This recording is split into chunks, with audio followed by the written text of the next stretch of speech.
쓸모없는 년. 돈도 못 버는 게 뭘 믿고 이 집에 발을 딛고 서 있어. 내 아들 앞길 막지 말고 당장 꺼져. 시어머니가 식탁을 내리치며 소리쳤어요. 10년을 밤낮 없이 일해서 시댁 생활비에 시동생 학비까지 다 대줬는데 과로로 쓰러져서 사표 냈더니 돌아온 말이 이거였어요. 남편도 한술 더 떠서 돈 못 버는 아내는 짐이라며 방문을 닫아버렸죠. 근데요, 진짜 소름 돋는 건 그 다음이에요. 남편 차 블랙박스를 열어봤더니 세상에 시어머니가 남편 불륜녀한테 명품 가방을 받으며 저를 내쫓을 작당 모의를 하고 있었던 거예요. 그래서 저는요, 웃으면서 이혼 도장을 찍어줬어요. 시어머니 호텔 칠순 잔치까지 제 손으로 준비해 드리겠다고 하면서요. 그 잔치에서 무슨 일이 벌어졌는지, 이건 직접 보셔야 해요. 안녕하세요. 오늘 사연 시청자 여러분, 부모님이 남겨주신 30년 적금으로 인생 역전을 이뤄내는 통쾌한 폭수국 지금 바로 시작하겠습니다. 10년이라는 세월이 어떻게 흘러갔는지 모르겠어요. 아침 7시에 출근해서 밤 10시에 퇴근하고 월급날이면 통장을 스쳐 지나가는 돈의 대부분이 시댁 생활비와 시동생 학비로 빠져나갔죠. 내 이름 석자, 차혜원이라는 사람은 그 집안의 현금 인출기 같은 존재였어요. 그날도 매장 창고에서 재고 박스를 나르고 있었어요. 눈앞이 핑 돌더니 천장이 빙글빙글 회전하는 게 보였죠. 다리에 힘이 쭉 빠지면서 콘크리트 바닥이 얼굴 앞으로 확 다가왔어요. 그 다음은 기억이 없습니다. 눈을 떴을 때 코에 꽂힌 산소줄과 손등에 꽂힌 주사 바늘이 먼저 보였어요. 하얀 천장, 소독약 냄새, 삐삐거리는 기계 소리. 응급실이었죠. 차혜원 씨, 솔직히 말씀드리겠습니다. 담당 의사가 차트를 내려놓으며 안경 너머로 저를 똑바로 쳐다봤어요. 지금 몸 상태가 계속 일할 수 있는 상태가 아닙니다. 간 수치가 정상의 3배고 빈혈도 심하고요. 이대로 가면 다음엔 쓰러지는 게 아니라 못 일어날 수도 있어요. 그 정도인가요? 그 정도가 아니라 당장 일 그만두셔야 합니다. 최소 6개월은 쉬어야 해요. 이건 권유가 아니라 경고입니다. 퇴원하고 나서 이틀을 고민했어요. 결국 사직서를 썼죠. 10년 동안 하루도 안 빠지고 다녔던 직장이었는데 펜을 잡은 손이 떨리더라고요. 사직서를 제출하고 매장을 나오는데 가을바람이 뺨을 스쳤어요. 헬쑥하게 야윈 제 얼굴이 유리문에 비쳤죠. 시댁으로 향하는 버스 안에서 가슴이 무거웠어요.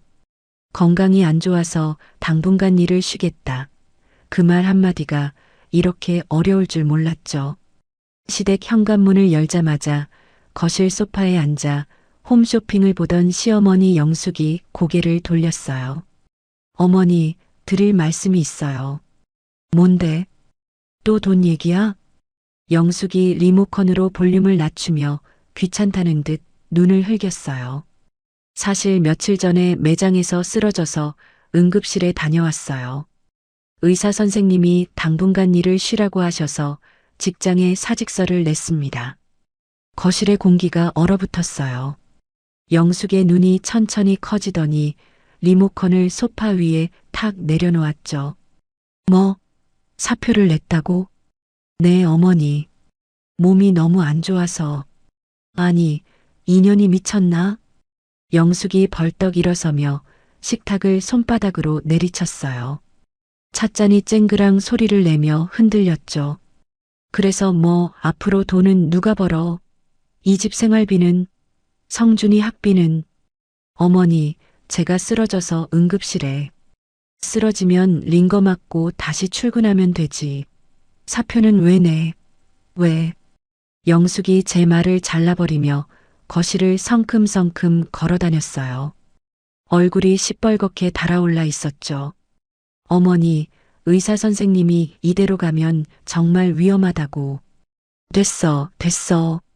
듣기 싫어. 영숙이 손을 내저으며 저를 위아래로 훑어봤어요. 그 눈빛이 사람을 보는 눈이 아니었어요. 고장나서 못 쓰게 된 기계를 보는 눈이었죠. 그래, 좋아. 이제 돈도 못 벌겠다 이거지? 쓸모없는 년. 그 단어가 제 가슴에 대못처럼 박혔어요. 어머니, 듣고 있어. 성우한테 능력 있고 젊은 여자 얼마든지 줄 서 있어. 돈 한 푼 못 버는 게 뭘 믿고 이 집에 발을 딛고 서 있는 건지 모르겠다. 영숙이 제 앞으로 바짝 다가와 검지로 제 이마를 톡 찍었어요. 됐으니까 능력 있는 여자한테 자리 좀 양보해. 알아서 짐 싸. 그때 현관문이 열리는 소리가 났어요. 남편 성우가 넥타이를 풀며 들어왔죠. 저는 마지막 희망을 붙잡는 심정으로 성우를 바라봤어요. 성우 씨, 나 사실은 들었어. 엄마한테 전화 받았으니까. 성우가 구두를 벗으며 저를 흘깃 쳐다봤어요. 눈에 걱정이라곤 한 톨도 없었죠. 아프면 약 먹으면 되지. 사표까지 낼 필요가 있었어? 의사가 6개월은 쉬어야 한다고. 그래서 앞으로 어쩔 건데. 성우가 냉장고에서 맥주를 꺼내 캔을 땄어요.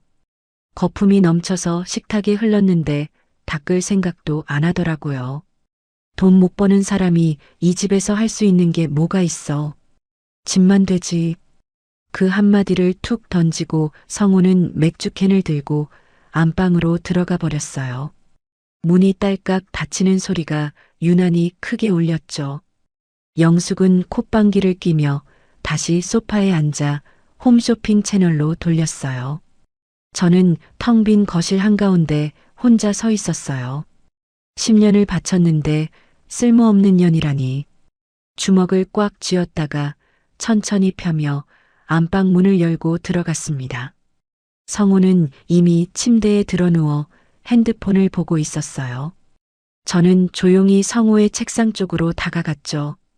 책상 위에 작은 메모리 카드 하나가 놓여 있었어요. 차량용 블랙박스 메모리 카드였죠. 평소 성우의 수상했던 행적들이 머릿속을 스쳤어요. 주말마다 거래처 회식이라며 늦게 들어오던 밤들, 갑자기 바뀐 향수 냄새, 핸드폰을 뒤집어 놓는 습관. 저는 메모리 카드를 손가락 사이에 끼우고 거실로 나왔어요. 노트북을 열고 메모리 카드를 꽂았어요. 파일 목록이 쭈루루 떴죠. 날짜별로 정리된 블랙박스 영상 폴더를 하나씩 열었어요. 첫 번째 영상에서 조수석에 낯선 여자가 앉아 있었어요. 파마머리에 붉은 립스틱, 짧은 치마를 입은 젊은 여자였죠. 성우가 능글맞게 웃으며 여자의 손을 잡았어요. 세희야, 오늘 어디 갈까? 오빠가 정해. 나는 오빠만 따라가면 돼. 세희라고 불린 여자가 성우의 팔에 제 몸을 기대며 깔깔 웃었어요. 차는 모텔 주차장으로 들어갔죠. 다음 영상도 그 다음 영상도 같은 패턴이었어요. 모텔, 모텔, 또 모텔. 손이 떨렸어요. 그래도 멈추지 않고 다음 파일을 열었죠. 주행 중 녹음된 음성 파일이었어요. 영숙의 목소리가 차 안 스피커를 통해 흘러나왔어요. 세희 씨가 사준 가방 너무 마음에 들어. 역시 세희 씨는 센스가 달라. 어머니, 저야말로 항상 감사하죠. 성우 오빠 곁에 있게 해주셔서. 그놈의 혜원이만 치우면 되는데. 걱정 마. 내가 알아서 쫓아낼 테니까. 우리 세희가 새 며느리 되는 거야. 어머니, 정말이요? 저 진짜 열심히 할게요. 그럼. 혜원이 그녀는 이제 유통기한 지난 거야. 녹음이 끝나고 노트북 화면이 흐릿하게 번졌어요. 제 눈에서 떨어진 눈물이 키보드 위에 떨어진 거였죠. 10년. 10년 동안 허리가 휘도록 벌어다 바친 돈으로 저 인간들이 내 뒤에서 웃고 있었어요. 내 자리에 다른 여자를 앉히려고 작당 모의를 하고 있었던 겁니다. 저는 눈물을 소매로 훔치고 심호흡을 했어요. 따지고 싶었죠. 당장 안방 문을 박차고 들어가서 이 영상을 성우 면상에 들이밀고 싶었어요. 하지만 참았어요. 감정적으로 덤비면 지는 거라는 걸 알았으니까요. 이 인간들이 세상에서 가장 아끼는 게 뭔지 저는 정확히 알고 있었어요. 돈, 그리고 체면. 그 두 가지를 완벽하게 짓밟아줘야 했죠. 저는 블랙박스 영상 파일과 음성 녹음 파일을 전부 클라우드에 복사했어요. 혹시 모르니까 외장하드에도 한 벌 더 백업해뒀죠. 그리고 밤새 성우의 서재를 뒤졌어요. 서랍 안에서 세이라는 여자와 주고받은 우편물이 나왔고 무슨 사업 투자라며 돈을 넣었다는 서류 뭉치도 발견했어요. 전부 사진으로 찍어서 저장했죠. 새벽 4시 서재 바닥에 앉아 핸드폰 화면을 바라보며 저는 중얼거렸어요. 반격은 이제부터 시작이에요. 밤새 증거를 정리하고 눈을 붙인 게 고작 2시간이었어요. 아침 햇살이 커튼 사이로 비집고 들어왔을 때 거실에서 영숙의 쩌렁쩌렁한 목소리가 들려왔죠. 혜원아, 나와봐. 저는 세수도 못한 얼굴로 거실에 나갔어요. 식탁 위에 서류 한 장이 놓여 있었죠. 이혼 합의서였어요. 이름과 주민번호가 이미 빈칸 없이 깔끔하게 채워져 있었고 성우 도장은 벌써 찍혀 있었습니다. 영숙이 팔짱을 끼고 식탁 건너편에 서서 턱으로 서류를 가리켰어요. 거기 앉아. 어머니, 이게 뭡니까? 눈 달린 게 왜 물어? 이혼 합의서야. 영숙이 제 맞은편 의자를 발로 밀어내며 콧등에 주름을 잡았어요. 위자료 이런 거 없어. 깨끗하게 도장 찍고 오늘 중으로 짐 싸서 나가. 저는 서류를 천천히 들어 올려 읽었어요. 위자료 없음, 재산 분할 없음, 쌍방 합의에 의한 이혼. 한마디로 빈손으로 나가라는 거였죠. 어머니, 이건 너무 뭐. 돈도 못 버는 주제에 뭘 더 바라는 거야. 이 집에서 밥 먹고 잠잔 것만 해도 감사할 줄 알아야지. 영숙이 식탁을 손바닥으로 탁 내리치며 한 발짝 다가왔어요. 우리 성우가 아까워서 못 해먹겠다.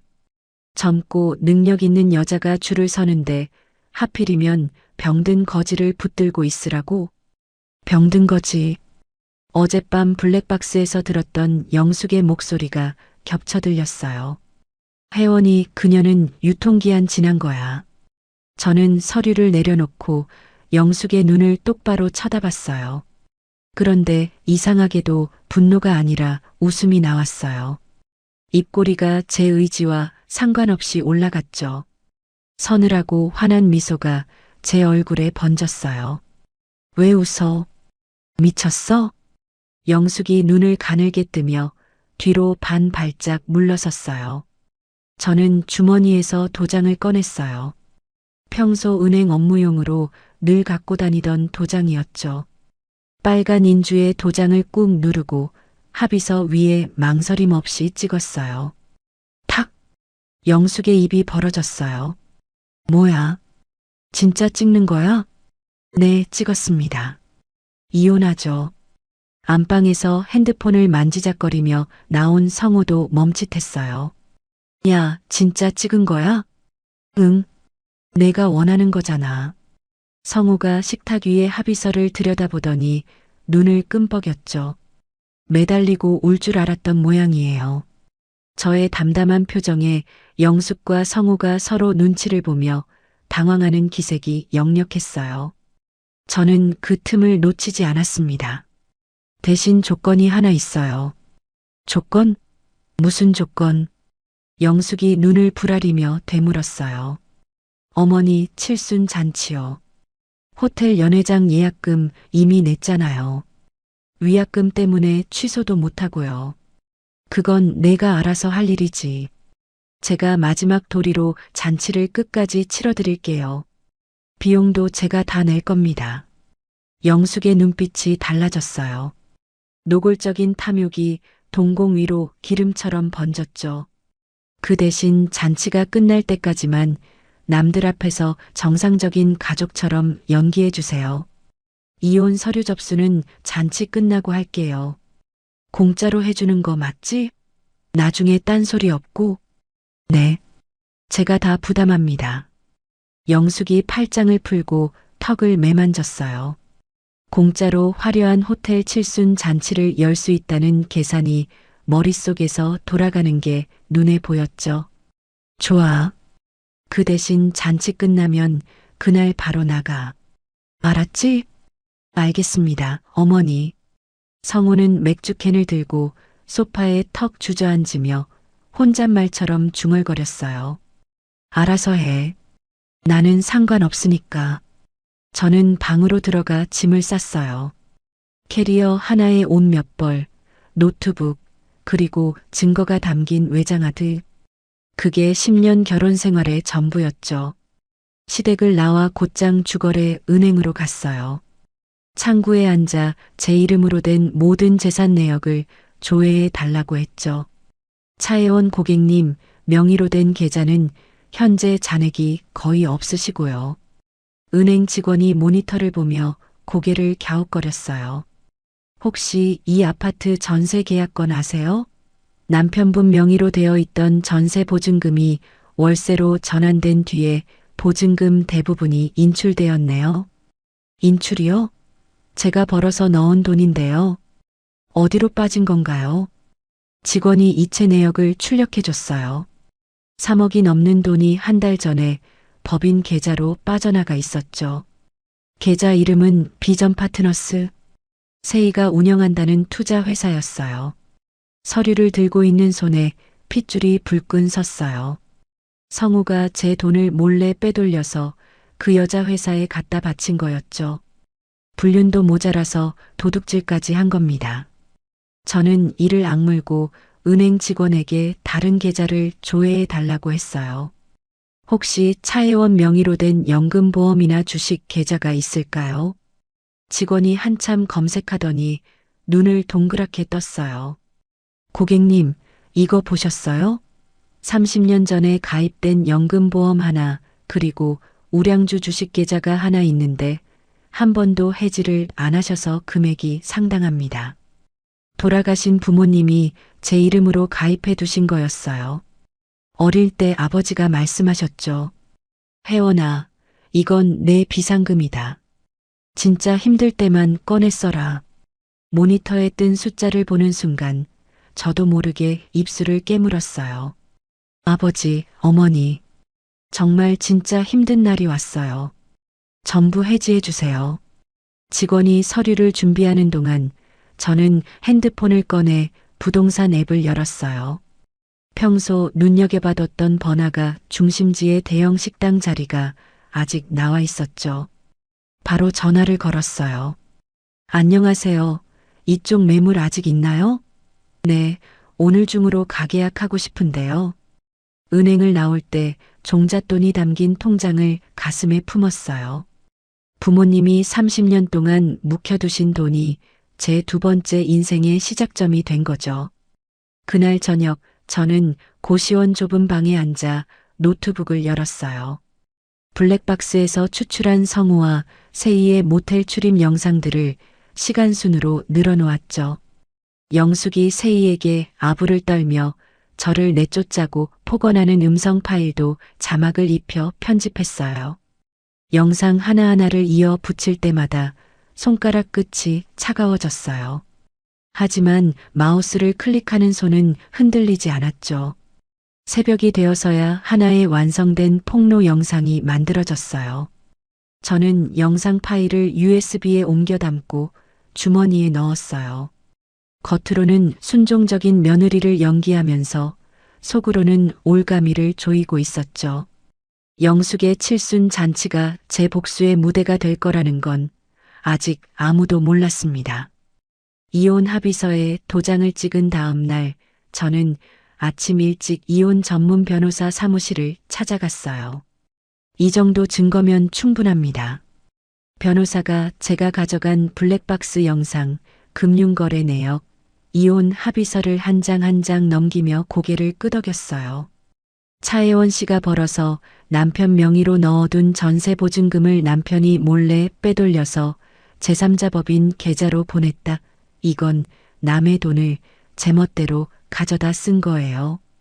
이혼 소송이랑 동시에 법원에 재산을 묶어달라고 신청하면 남편 쪽 재산을 못 빼돌리게 잡아놓을 수 있습니다. 그러면 빼앗긴 돈을 되찾을 수 있는 건가요? 됩니다. 시간은 좀 걸리겠지만 증거가 이만큼 확실하면 못 받아낼 게 없어요. 변호사가 서류를 가지런히 정리하며 안경 너머로 저를 바라봤어요. 근데 한 가지 궁금한 게 있는데요. 합의서에 이미 도장을 찍으셨잖아요. 위자료 없으므로요.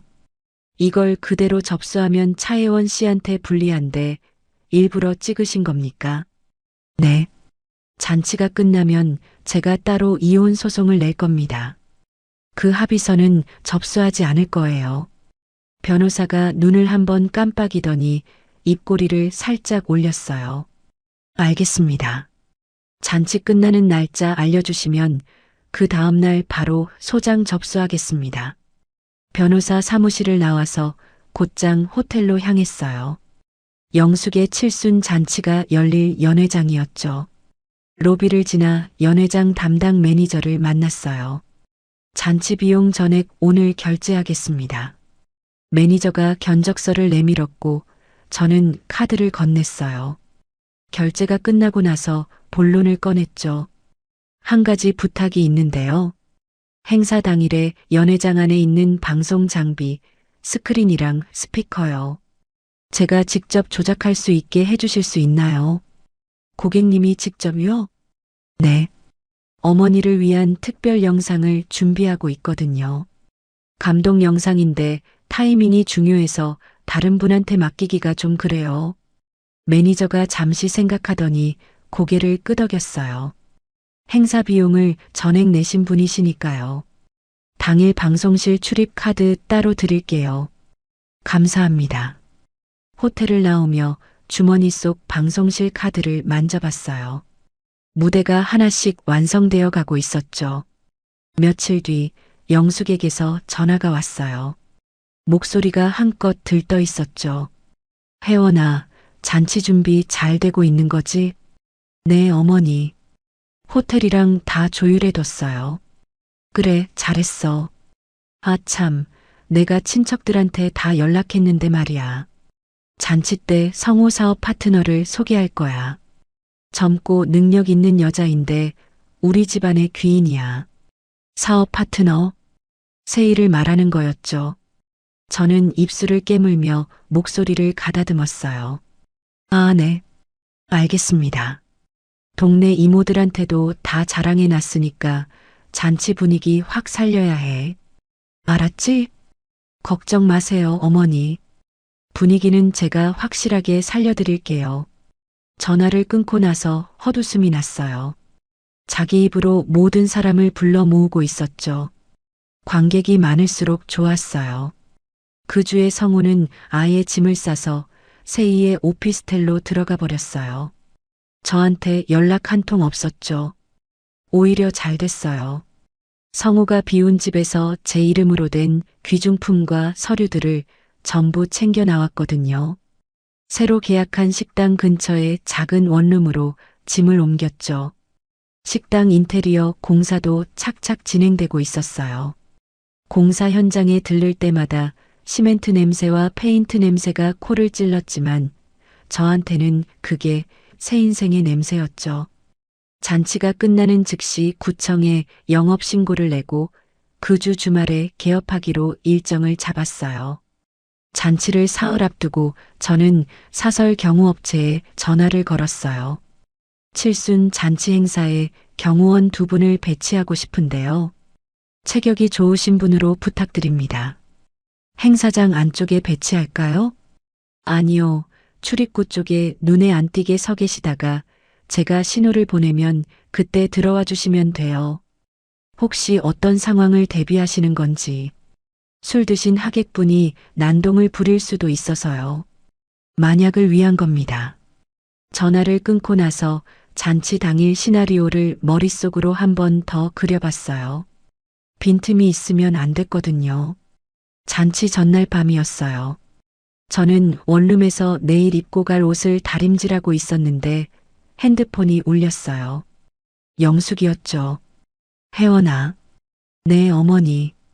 내일 하객들 오면 입구에서 인사나 똑바로 해. 괜히 나서지 말고. 네.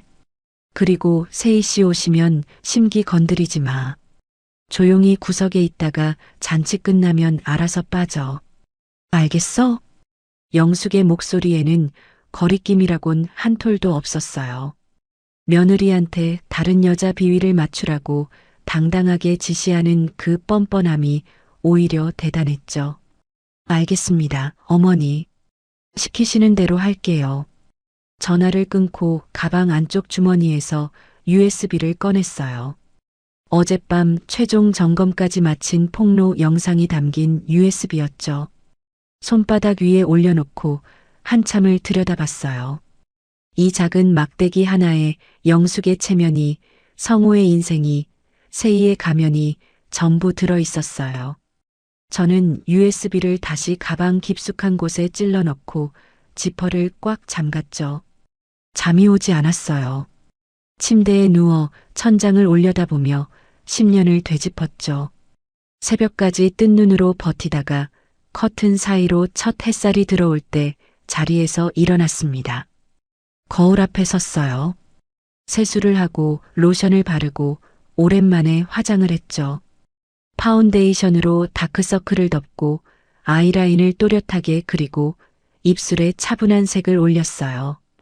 어제 다림질해둔 고급스러운 옷을 차려입고 다시 거울을 봤죠. 거울 속에 저는 더 이상 헬쑥한 환자가 아니었어요. 단정하고 차가운 눈빛의 여자가 서 있었죠. 가방을 어깨에 걸고 원룸 문을 열었어요. 호텔까지 가는 길이 유난히 맑았죠.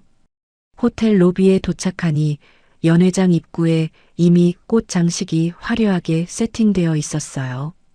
저는 가장 먼저 방송실에 들어가 USB를 기기에 연결하고 영상이 제대로 재생되는지 확인했죠. 대형 스크린이 내려오고 올라가는 것까지 2번 테스트한 뒤 방송실 문을 잠그고 나왔어요. 출입구 옆 기둥 뒤에 검정 정장을 입은 경호원 2명이 하객처럼 자연스럽게 서 있는 것도 확인했죠. 저와 눈이 마주치자 경호원 1명이 살짝 고개를 끄덕였어요. 하객들이 하나둘 도착하기 시작했어요. 저는 연회장 입구에 서서 환한 미소로 인사를 건넸죠. 어서 오세요. 멀리서 와주셔서 감사합니다. 어머, 혜원이구나. 얼굴이 많이 야윈 것 같은데 괜찮아? 시댁 큰 이모가 제 손을 잡으며 걱정스러운 눈으로 쳐다봤어요. 괜찮아요, 이모님. 요즘 잔치 준비한다고 좀 바빴어요. 효부가 따로 없다. 따로 없어. 큰 이모가 혀를 차며 안으로 들어갔어요. 효부라는 말이 씁쓸하게 귓가에 남았지만 저는 미소를 유지한 채 다음 하객을 맞았죠. 연회장이 반쯤 찼을 때 입구가 갑자기 웅성거렸어요. 영숙이 들어오고 있었죠. 눈부시게 화려한 한복을 차려입고 오른손으로 세희의 손을 꼭 잡고 있었어요. 세희는 몸에 딱 붙는 검은 원피스에 진주 목걸이를 걸치고 있었죠. 자, 다들 봐. 이 사람이 내가 말했던 귀인이야. 영숙이 세희의 손을 높이 들어 올리며 주변 하객들에게 자랑스럽게 소개했어요. 재력가 집안 따님이고 우리 성우 사업 파트너야. 능력이 얼마나 출중한지 몰라. 어머니, 제가 뭐려? 과찬이세요. 세희가 고개를 살짝 숙이며 수줍은 척 웃었어요. 연기가 수준급이었죠. 성우도 바로 뒤에서 따라 들어왔어요. 양복을 빳빳하게 다려입고 세희 옆에 딱 붙어 섰죠. 하객들이 둘을 번갈아 보며 축하 인사를 건네자 성우가 어깨를 펴고 거들먹거리며 웃었어요. 형님, 요즘 사업이 잘 풀려서요. 다 이 사람 덕분입니다. 저는 입구에 선 채로 그 광경을 지켜봤어요. 내 전세금을 빼돌려 저 여자한테 갖다 바치고 내 등 뒤에서 모텔을 드나들던 인간이 저렇게 당당하게 웃고 있었죠. 손톱이 손바닥에 파고들었지만 표정은 흐트러뜨리지 않았어요. 연회장이 가득 찼어요. 원탁마다 하객들이 앉아 음식을 먹고 술잔을 기울이며 웃음꽃이 피었죠. 영숙은 테이블마다 돌아다니며 세희를 팔짱 끼고 소개하느라 정신이 없었어요. 우리 세희 씨가 이번에 큰 사업을 하는데 안목이 보통이 아니야. 어머니, 앞으로 더 잘할게요. 저 진짜 열심히 할 거예요. 세희가 영숙의 팔을 꼭 잡으며 애교를 부렸어요. 영숙이 세희의 등을 토닥이며 흐뭇하게 웃었죠. 식순이 진행되면서 잔치가 무르익었어요. 축하 공연이 끝나고 사회자가 마이크를 들었죠. 자, 이제 오늘의 주인공이신 도영숙 여사님께서 감사 인사를 해주시겠습니다. 박수 소리가 터져 나왔어요. 영숙이 한복 자락을 여미며 단상 위로 올라갔죠. 마이크를 잡고 입을 열려는 그 순간 저는 단상 옆에서 한 발짝 앞으로 나갔어요. 잠깐만요, 어머니. 영숙이 고개를 돌렸어요. 하객들의 시선이 일제히 저에게 쏠렸죠. 어머니 감사 인사 전에 며느리인 제가 특별히 준비한 영상이 있어요. 어머니를 위한 거예요. 영상? 무슨 영상? 영숙이 눈을 가늘게 떴지만 하객들이 벌써 박수를 치기 시작했어요. 와, 며느리가 영상까지 준비했어? 효부 맞네, 효부. 하객들의 호응에 영숙은 거절할 타이밍을 놓쳤어요. 입꼬리를 억지로 올리며 마이크를 제게 넘겼죠. 그래, 그래. 어디 한번 보자. 저는 주머니에서 리모컨을 꺼내 버튼을 눌렀어요. 연회장 조명이 일제히 꺼졌죠. 천장에서 대형 스크린이 천천히 내려왔어요. 하객들이 기대에 찬 눈으로 스크린을 올려다봤죠. 영상이 시작됐습니다. 블랙박스 화면 속에서 성우의 차가 모텔 주차장으로 들어가고 있었어요. 조수석에 세희가 앉아 있었죠. 성우가 세희의 허리를 감싸며 모텔 입구로 걸어 들어가는 장면이 선명하게 재생됐어요. 연회장이 순식간에 조용해졌어요. 숟가락 내려놓는 소리만 달그락거렸죠. 다음 영상으로 넘어갔어요. 또 모텔이었죠. 날짜만 달랐어요. 그 다음 영상도 또 그 다음 영상도. 저게 뭐야? 큰 이모가 입을 손으로 막았어요. 영상이 바뀌며 음성 파일이 재생됐어요. 스크린 아래에 자막이 또렷하게 떴죠. 영숙의 목소리가 연회장 스피커를 통해 울려 퍼졌어요. 세희 씨가 사준 가방 너무 마음에 들어. 역시 센스가 달라. 어머니, 저야말로 감사하죠. 혜원이 그년만 치우면 되는데. 내가 알아서 쫓아낼 테니까. 우리 세희가 새 며느리야. 자막과 함께 영숙의 음성이 쩌렁쩌렁 연회장을 가득 채웠어요. 200명이 넘는 하객이 숨을 죽이고 스크린을 응시했죠. 어머니, 저거 어머니 목소리 아니야? 친척 한 명이 벌떡 일어서며 영숙을 가리켰어요. 영숙의 얼굴이 하얗게 질렸어요. 한복 소매를 부여잡은 손이 사시나무처럼 떨리고 있었죠. 이건 아니야. 조작이야. 영숙이 비명에 가까운 소리를 질렀지만 스피커에서는 여전히 영숙의 목소리가 흘러나오고 있었어요. 유통기한 지난 거야, 그녀는. 하객들이 먹던 음식을 내려놓고 웅성거리기 시작했어요. 손가락질이 여기저기서 튀어나왔죠. 세상에 며느리를 저렇게. 아들 바람을 시어머니가 부추긴 거야? 성우가 얼굴을 시뻘겋게 물들이며 자리에서 벌떡 일어났어요. 이 미친년이.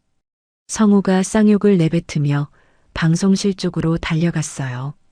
하지만 출입구에서 대기하던 경호원 2명이 성우의 앞을 막아섰죠. 성우가 주먹을 휘두르자 경호원 하나가 성우의 팔을 비틀어 잡고 바닥으로 눌렀어요. 나라고. 성우가 바닥에 엎드려 발버둥을 쳤지만 꼼짝도 못했죠. 세인은 하객들의 비난이 쏟아지자 핸드백으로 얼굴을 가리고 연회장 출구를 향해 뛰었어요. 저 여자 잡아. 누군가 소리쳤고 한 하객이 세이를 향해 물잔을 던졌어요. 물이 세이의 등에 쏟아졌지만 세이는 뒤도 돌아보지 않고 연회장 밖으로 사라졌죠. 조명이 다시 켜졌어요. 저는 단상 위에서 가방을 열고 서류 2장을 꺼냈어요. 법원에 미리 접수해둔 이혼 소장과 재산을 묶어달라는 신청서였죠. 얼굴이 사색이 되어 주저앉은 영숙과 바닥에 엎드린 성우 앞으로 서류를 던졌어요. 종이가 펄럭이며 바닥에 떨어졌죠. 이혼 소장이에요. 그리고 성우 씨가 빼돌린 제 돈, 한 푼도 빠짐없이 받아낼 겁니다. 성우가 바닥에서 고개를 들어 저를 올려다봤어요. 눈에 핏줄이 가득했죠. 혜원아, 너. 이 쓰레기 같은 인연, 오늘로 끝이에요. 영숙이 바닥에 주저앉은 채 치마를 움켜쥐고 울음을 터뜨렸어요. 하객들은 영숙과 성우를 둘러싸고 수군거렸죠. 아무도 영숙을 일으켜 세우지 않았어요. 저는 단상에서 내려와 연회장 출구로 걸어갔어요. 경호원 2명이 양옆에서 저를 호위했죠. 등 뒤로 영숙의 울음소리와 하객들의 웅성거림이 점점 멀어졌어요. 호텔 정문을 나서자 차가운 바람이 볼을 스쳤어요. 가슴속에 10년 동안 쌓여있던 돌덩이가 한꺼번에 쏟아져 내리는 것 같았죠. 저는 하늘을 올려다보며 깊게 숨을 들이마셨습니다. 칠순 잔치가 끝나고 한 달이 흘렀어요. 잔치에서 벌어진 일은 하객들 입을 타고 순식간에 퍼져나갔죠. 성우의 직장 동료들 귀에까지 들어갔어요. 회사에서 징계위원회가 열렸고 성우는 품위 유지 위반의 돈 문제까지 겹치면서 권고사직을 당했죠. 하루아침에 실업자가 된 거예요. 영숙은 동네 노인정 문턱을 넘지 못했어요. 그 동네에서 영숙의 칠순 잔치 이야기를 모르는 사람이 없었거든요. 집안에 틀어박혀 누구도 만나지 않았고 화병으로 알아누웠다는 소식이 들려왔죠. 성우가 빼돌린 제 전세금 반환 소송이 시작되면서 영숙 이름으로 된 집까지 법원이 묶어버렸어요. 저는 그 사이 새 인생을 시작하고 있었어요. 부모님이 남겨주신 30년 적금으로 오픈한 대형 식당이 문을 열자마자 손님들이 몰려들었죠. 번화가 한복판이라 유동인구가 어마어마했고 개업 첫 주부터 테이블이 꽉 찼어요. 한 달이 지나니 맛집으로 소문이 났어요. 점심시간에는 줄을 서서 기다리는 손님들이 블록 반을 돌았죠. 저녁에는 예약 없이 오면 자리가 없었어요. 눈코 뜰 새 없이 바빴지만 통장에 찍히는 숫자가 하루가 다르게 불어났죠. 차혜원 대표라는 명함을 처음 만들었을 때 손가락으로 글자를 더듬으며 한참을 들여다봤어요. 더 이상 누구의 며느리도 누구의 아내도 아닌 온전히 제 이름 석자로 서 있는 사람이 된 거였죠. 그런 어느 날이었어요. 밤 11시쯤 마지막 손님을 보내고 직원들도 모두 퇴근시킨 뒤 저는 혼자 주방에 남아 있었어요. 다음날 50명짜리 단체 예약이 잡혀 있어서 식자재 재고를 미리 확인해야 했거든요. 냉장고 문을 열고 야채 박스를 하나씩 꺼내며 수량을 체크하고 있었죠. 조용한 주방에 냉장고 모터 돌아가는 소리만 웅웅 울렸어요. 그때 뒷문 쪽에서 이상한 소리가 들렸어요. 사각사각 뭔가 긁히는 소리였죠. 고양이인가 싶어 신경을 끄려는데 갑자기 유리 깨지는 소리가 식당 전체를 뒤흔들었어요. 쾅! 뒷문 유리창이 산산조각이 나며 파편이 바닥에 쏟아졌어요. 저는 들고 있던 야채 박스를 떨어뜨리고 몸을 움츠렸죠. 심장이 목구멍까지 치솟는 것 같았어요. 깨진 유리 틈으로 누군가의 팔이 들어와 잠금 장치를 돌렸어요. 뒷문이 열리며 어두운 통로에서 검은 옷을 입은 남자가 들어왔죠. 쇠파이프를 오른손에 쥐고 있었어요. 저는 본능적으로 주방 조리대 아래로 몸을 숙였어요. 어둠 속에서 남자의 운동화가 깨진 유리를 밟으며 사각사각 소리를 냈죠. 가슴이 터질 것처럼 뛰었지만 손은 이미 앞치마 주머니를 더듬고 있었어요. 개업할 때 보안업체에서 달아준 휴대용 비상벨이 있었거든요. 버튼 하나만 누르면 보안업체와 경찰서에 동시에 신호가 가는 거였죠. 엄지손가락으로 버튼을 꾹 눌렀어요. 소리 없이 신호가 나갔죠. 남자가 홀 쪽으로 가더니 카운터 서랍을 열어젖히고 금고를 찾는 듯 여기저기 뒤지기 시작했어요. 서랍이 바닥에 떨어지며 쨍그랑 소리가 났죠. 저는 숨을 죽이고 조리대 아래에 쪼그리고 앉아 있었어요. 남자의 발소리가 점점 주방 쪽으로 가까워졌죠. 발소리가 멈췄어요. 조리대 모서리 너머로 운동화 코가 보였죠. 거기 있는 거 다 보여. 그 목소리에 온몸에 피가 얼어붙었어요. 성우였습니다. 저는 천천히 고개를 들었어요. 성우가 쇠파이프를 제 얼굴 앞에 들이밀고 서 있었죠. 수염이 텁수룩하게 자라 있었고 눈 밑에 시커먼 그늘이 내려앉아 있었어요. 한 달 전까지 양복을 빳빳하게 다려 입던 남자의 모습은 어디에도 없었죠. 금고 어딨어. 비밀번호 불어. 쇠파이프 끝이 제 코앞에서 흔들렸어요. 성우 씨, 이러면 안 돼. 닥쳐. 돈 내놔. 당장. 성우가 쇠파이프로 옆에 있던 스테인리스 선반을 내리쳤어요. 선반이 쩌렁 소리를 내며 찌그러졌죠. 내가 내 인생을 망쳐놓고 혼자 떵떵거리며 사는 꼴을 못 보겠어. 내 돈 다 토해내.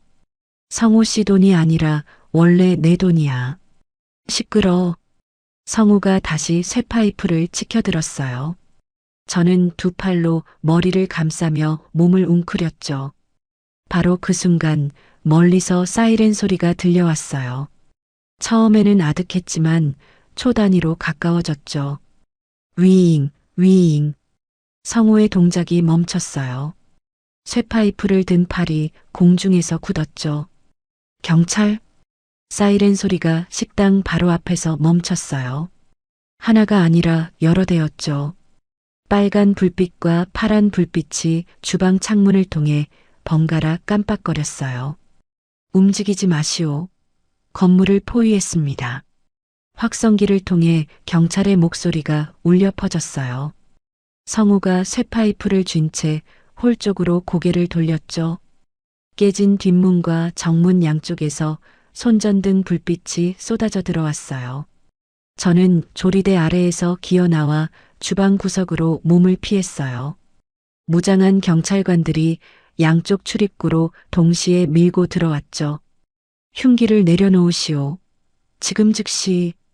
성우가 경찰을 향해 쇠파이프를 휘둘렀어요. 파직. 짧은 전기 소리와 함께 성우의 몸이 활처럼 휘었죠.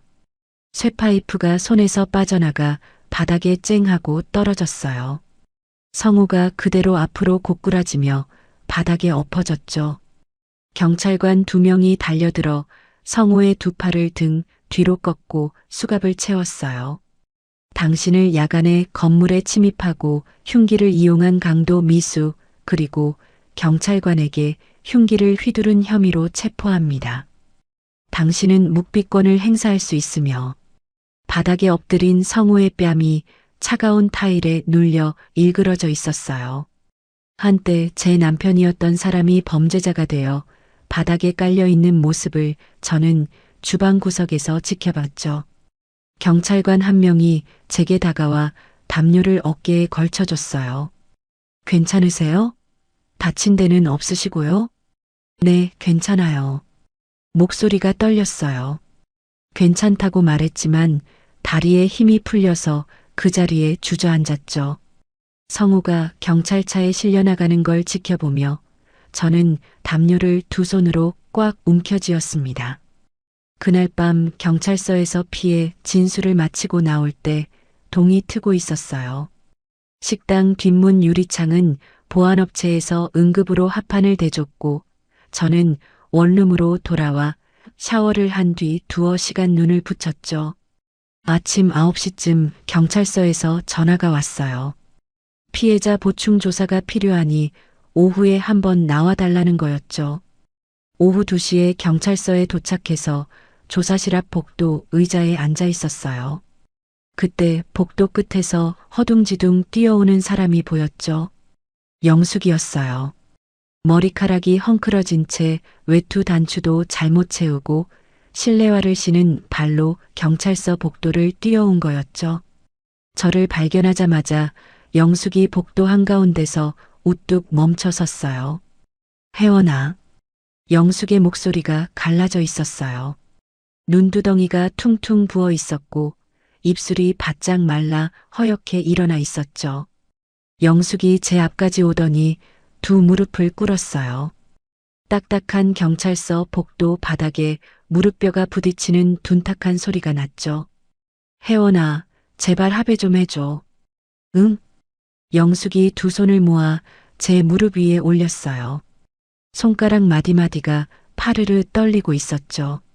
성우가 잘못한 거 엄마가 다 안다. 근데 감옥에 보내면 안 돼. 응?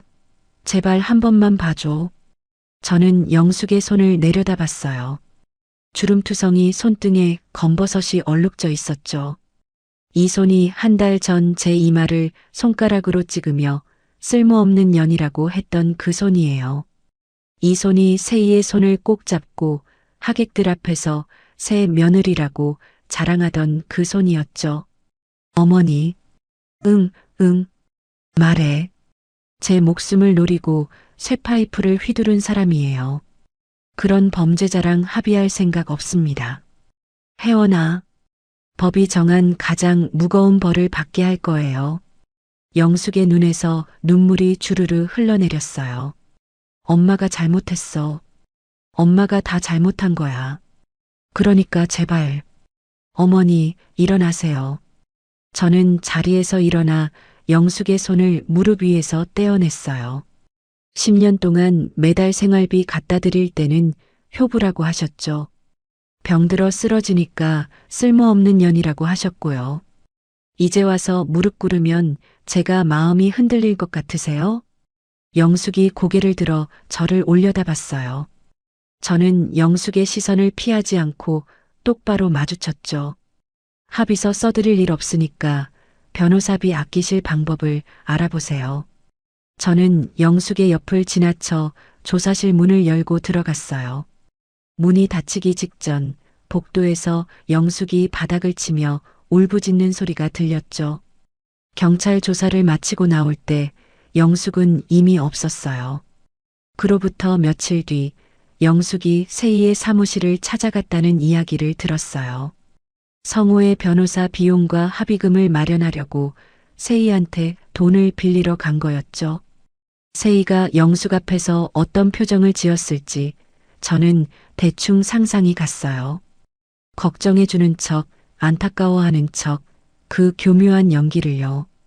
세희는 영숙에게 말했다고 해요. 어머니, 제가 지금 하고 있는 사업이 있는데요. 어머니 집을 담보로 대출을 받아서 투자하시면 한 달 안에 수익금으로 성우 오빠 합의금을 만들어 드릴 수 있어요. 정말이야? 한 달이면 돼? 그럼요. 제가 어머니한테 거짓말하겠어요? 제 사업 능력 아시잖아요. 영숙은 그 말을 믿었어요. 아들을 감옥에서 꺼내야 한다는 절박함에 앞이 안 보였던 거죠. 집이 법원에 묶여 있었는데 그게 풀리자마자 영숙은 이자가 어마어마한 대출을 최대치로 받아서 세희의 회사 계좌로 전부 보냈어요. 평생 살던 집을 통째로 걸고 도박을 한 거나 마찬가지였죠. 송금이 끝난 다음 날 영숙이 세희한테 전화를 걸었는데 연결이 안 됐어요. 다음 날도 그 다음 날도 마찬가지였죠. 영숙이 직접 세희의 사무실을 찾아갔어요. 엘리베이터를 타고 올라가 복도를 걸어 사무실 문 앞에 섰죠. 문이 열려 있었어요. 안에 아무것도 없었죠. 책상도 의자도 컴퓨터도 전부 사라지고 텅 빈 공간에 먼지만 굴러다녔어요. 창가에 떨어진 택배 상자 하나가 바람에 굴러가는 것만 보였죠. 영숙이 텅 빈 사무실 한가운데 서서 두 다리에 힘이 풀렸다고 해요. 입에서 거품이 나오면서 그 자리에 쓰러졌다고 하더라고요. 지나가던 사람이 발견해서 응급차를 불렀죠. 저는 그 소식을 전해 듣고도 아무런 감정이 일지 않았어요. 식당 카운터에 앉아 내일 식자재 발주서를 작성하다가 핸드폰을 내려놓고 잠깐 창밖을 바라봤죠.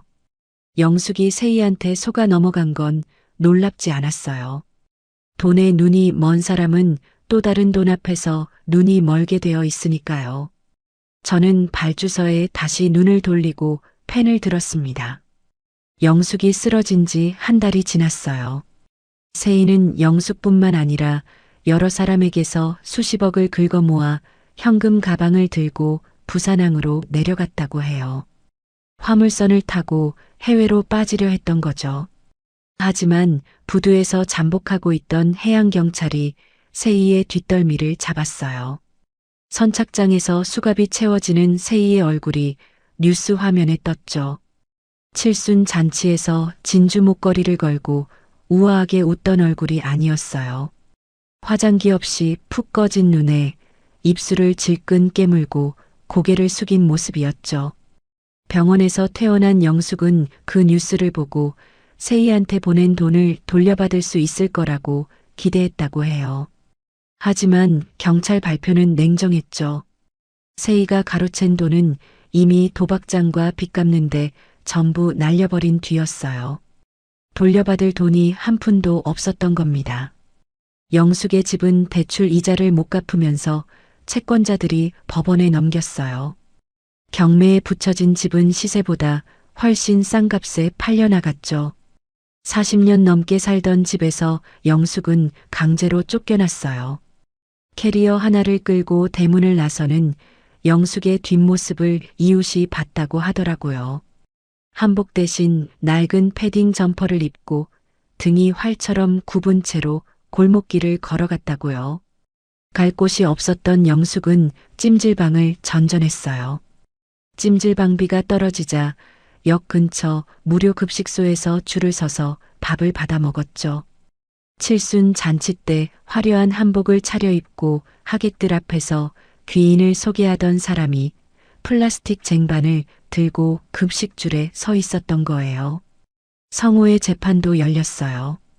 법정에 수갑을 차고 나온 성호는 한 달 사이에 10kg는 빠진 것 같았죠. 광대뼈가 툭 튀어나오고 수염이 덥수룩했어요. 판사가 판결문을 읽었어요. 피고인 백성호는 전 배우자의 재산을 빼돌린 것도 모자라 야간에 흉기를 들고 피해자의 사업장에 침입하여 금품을 요구하고 출동한 경찰관에게까지 흉기를 휘둘렀습니다. 죄질이 극히 불량하고 반성의 기미가 보이지 않는 점을 고려하여 징역 4년을 선고합니다. 법봉이 탁 내려쳤을 때 방청석 구석에서 영숙이 비명을 질렀어요. 법원 경위가 영숙을 부축해 밖으로 데려나갔죠. 성우는 그 자리에서 법정 구속되어 교도소로 이송됐어요. 교도소 안에서 성우가 어떤 나날을 보내고 있는지는 자세히 알 수 없었지만 험악한 수감자들 사이에서 편할 리가 없었겠죠. 저는 재판이 끝나고 이혼 소송에서도 완벽하게 이겼어요. 위자료는 물론이고 성우가 빼돌렸던 전세금 전액을 성우와 시댁의 남은 재산에서 강제로 뽑아냈죠. 변호사가 법원 서류를 건네주며 말했어요. 차혜원 씨, 한 푼도 안 빠지고 다 받아냈습니다. 수고 많으셨어요. 서류를 받아든 손이 미세하게 떨렸어요. 기쁨이 아니라 10년이라는 시간이 이제야 정산된 것 같은 묵직한 감각이었죠.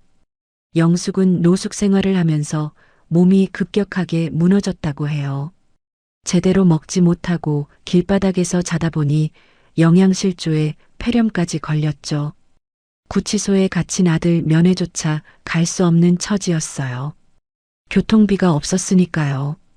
매일 밤 역 지하도 구석에 쪼그리고 앉아 울었다고 하더라고요. 세이도 끝이 좋지 않았어요. 영숙을 포함한 여러 피해자에게서 돈을 뜯어낸 죄가 하나하나 밝혀지면서 중형을 선고받았죠. 여자 교도소에 수감된 세이에게 피해자들의 소송이 빗발쳤어요. 철창 안에서 평생 빚더미에 짓눌리며 살아야 하는 거였죠. 성호, 영숙, 세이. 이 세 사람은 각자의 탐욕이 만들어낸 구덩이에 스스로 빠진 거예요. 누가 밀어넣은 게 아니라 제 발로 걸어 들어간 거죠. 저는 식당 사무실 책상 위에 변호사에게 받은 서류를 가지런히 놓고 의자 등받이에 몸을 기댔어요. 천장을 올려다보니 형광등 불빛이 하얗게 눈에 들어왔죠. 책상 서랍을 열어 액자 하나를 꺼냈어요. 돌아가신 부모님 사진이었죠. 아버지의 투박한 미소, 어머니의 고운 눈매. 아버지, 어머니, 딸 잘 살고 있어요. 사진 위를 손가락으로 한번 쓱 닦고 다시 서랍에 넣었어요. 저는 의자에서 일어나 식당 홀로 나갔어요. 내일도 예약이 가득 차 있었거든요. 테이블 위에 놓인 냅킨을 하나하나 가지런히 정리하며 내일을 준비했습니다. 그해 겨울은 유난히 추웠어요. 식당은 지역 명물로 자리를 잡았고 연 매출이 수십억을 찍었죠. 2호점 부지를 알아보러 다닐 만큼 사업이 커졌어요. 부모님이 물려주신 30년 적금이 씨앗이 되어 제 인생의 두 번째 막을 이렇게 활짝 열어준 거였죠. 그날도 새 매장 부지를 보러 가는 길이었어요. 최고급 외제차 안에서 히터 바람을 쐬며 클래식 음악을 틀어놓고 핸들을 잡고 있었죠. 창밖으로 하얀 눈이 펑펑 쏟아지고 있었어요. 와이퍼가 좌우로 부지런히 눈을 밀어냈죠. 핸드폰이 울렸어요. 화면을 보니 발신자 정보가 없는 번호였죠. 모르는 번호는 안 받는 편인데 그날따라 무심코 통화 버튼을 눌렀어요. 여보세요. 수화기 너머에서 이가 부딪히는 소리가 먼저 들렸어요. 달달달 달달달. 이어서 가래가 낀 지독한 기침이 터져 나왔죠.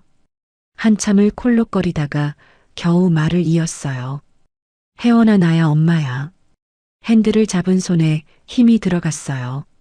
영숙이었죠. 어머니. 혜원아 살려줘 제발. 영숙의 목소리는 제가 알던 그 목소리가 아니었어요. 시댁 거실에서 리모컨을 휘두르며 쓸모없는 년이라고 쏘아붙이던 그 쨍쨍한 목소리가 완전히 사라져 있었죠. 바람 빠진 풍선처럼 쪼그라든 힘없고 축축한 소리였어요. 지금 서울역 지하도에 있어 며칠째 아무것도 못 먹었어. 기침이 또 터졌어요. 한참을 콜록대다가 코를 훌쩍거리며 말을 이었죠. 엄마가 잘못했어. 다 잘못한 거 알아. 그러니까 제발 컵라면이라도 사 먹게 만 원만 보내줘. 10,000원. 고작 10,000원이었어요. 칠순 잔치 때 수백만 원짜리 한복을 차려입고 명품 가방을 옆구리에 끼고 하객들 앞에서 귀인이니 모니 자랑을 늘어놓던 사람이 10,000원에 매달리고 있었죠. 저는 차를 길가에 세웠어요. 기어를 주차로 옮기고 핸들 위에 두 손을 올려놓은 채 눈을 감았죠. 영숙의 목소리가 수화기를 통해 계속 흘러나왔어요. 혜원아, 너밖에 없어. 엄마 전화 받아주는 사람이 너밖에 없단 말이야. 친척들도 다 끊었어. 아는 사람이 아무도 없어. 엄마가 뉘우쳤어. 진짜야. 매일 밤 내 생각하면서 울었어. 내가 왜 그랬을까? 내가 왜 우리 혜원이한테 그랬을까? 영숙이 흐느꼈어요. 수화기 너머로 바람소리가 쌩쌩 불었죠. 지하도 어딘가에서 벽에 기대 앉아 전화를 하고 있는 영숙의 모습이 그려졌어요. 한때 아주 잠깐이었지만 가슴 한구석이 미세하게 흔들렸어요. 시어머니라고 불렀던 사람이었으니까요. 10년 동안 명절마다 전 부치고 제삿밥 차리고 생신상 올리며 모셨던 사람이었으니까요. 하지만 그 흔들림은 1초도 채가지 않았어요. 영숙의 목소리 위로 다른 기억이 겹쳐 올라왔거든요. 응급실에서 쓰러져 나온 저한테 쏘아붙이던 그 차가운 눈빛, 식탁을 내리치며 능력 있는 여자한테 양보하라고 소리치던 그 입, 이혼 합의서를 미리 작성해서 식탁에 던지던 그 손, 새의 손을 잡고 하객들 앞에서 새 며느리라고 자랑하던 그 얼굴, 10개를 줘도 모자란 세월을 바쳤는데 돈줄이 끊기니까 쓰레기 버리듯 내쫓으려 했던 사람이에요. 저는 눈을 뜨고 수화기에 입을 가까이 가져갔어요. 어머니, 응, 응, 혜원아. 영숙이 다급하게 대답했어요. 희망이 섞인 목소리였죠. 이제 돈도 못 버는 쓸모없는 분이 되셨으니 그 능력 있던 며느리한테 가서 달라고 하세요. 수화기 너머가 조용해졌어요. 바람 소리만 쌩쌩 불었죠. 뭐라고? 기억 안 나세요? 어머니가 저한테 했던 말이에요. 돈 못 버는 쓸모없는 년 능력 있는 여자한테 양보하라고 하셨잖아요. 혜원아, 그건 엄마가 실수로. 실수요? 이혼 합의서까지 미리 써놓고 식탁에 던진 게 실수예요? 영숙이 말문이 막혔어요. 기침 소리와 훌쩍거리는 소리만 이어졌죠. 혜원아, 제발 딱 한 번만 용서해줘. 엄마가 무릎 꿇을게. 엄마가 뭐든 할게. 어머니.